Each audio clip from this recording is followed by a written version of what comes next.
E adesso cambiamo argomento per parlare di un altro tema spinoso, quello dell'aeroporto di Campoformido. Si parla di un ampliamento con i fondi poi stanziati dall'ENAC, ma il sindaco di Campoformido, Andrea Zuliani, dice no. Sentiamo cosa ha risposto alle nostre domande.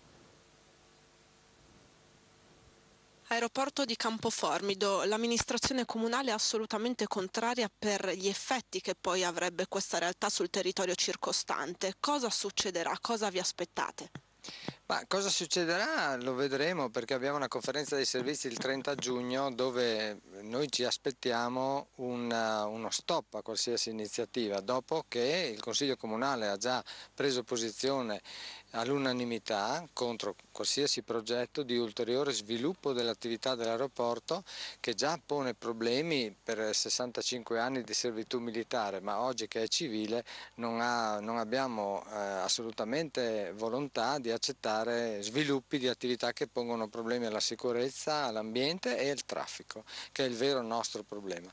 Qualsiasi iniziativa che aumenta il traffico a Campoformido deve essere assolutamente cancellata. Che effetti causerebbe, provocherebbe un'iniziativa e una realtà di questo tipo sul territorio e per gli abitanti?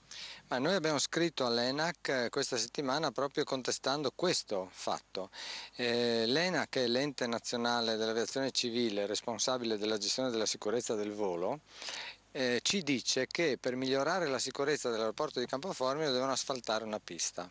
Allora a questa noi abbiamo due tipi di risposte. Una è in realtà una domanda: ma allora attualmente l'aeroporto è sicuro o no?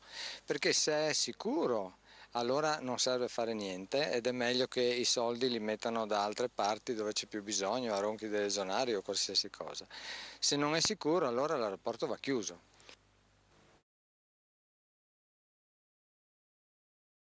Spostiamo in comune di Campoformido e torniamo a parlare dunque di un argomento che tiene banco ultimamente, forti le polemiche, gli attriti e le suddivisioni.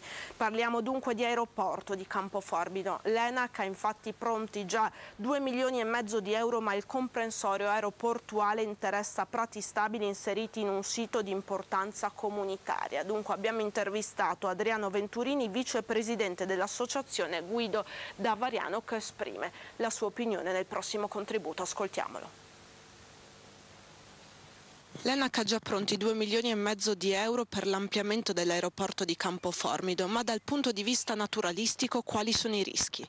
I rischi innanzitutto per un sito che non è valutato da noi comitati o associazioni come il nostro, dal WWF, di importanza naturalistica. È la Comunità Europea che ha individuato proprio in questo sito uno dei siti più importanti sotto l'aspetto naturalistico per quanto riguarda i prati stabili.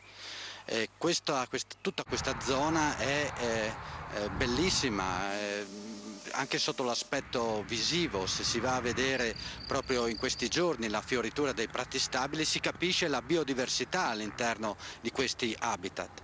Pensiamo che ci possono essere 100 più specie di vegetali all'interno di questi ambienti. Tutelarlo vuol dire non asfaltare, non cementificare questa zona. È importante perché facendo la pista si elimina completamente questo tipo di naturalità. Cosa vi aspettate dunque? L'amministrazione comunale da noi interpellata si è detta comunque contraria a questo progetto. Ma la speranza è che proprio perché è un sito di importanza comunitaria, speriamo che non si faccia questa pista che cade proprio su una vecchia pista, ma che a distanza di molti anni dalla seconda guerra mondiale si sta piano piano rinaturalizzando. Riteniamo che si debba continuare nell'attività dell'aeroporto, ma come adesso, con i tipi di velivoli che attualmente vengono gestiti da questa base.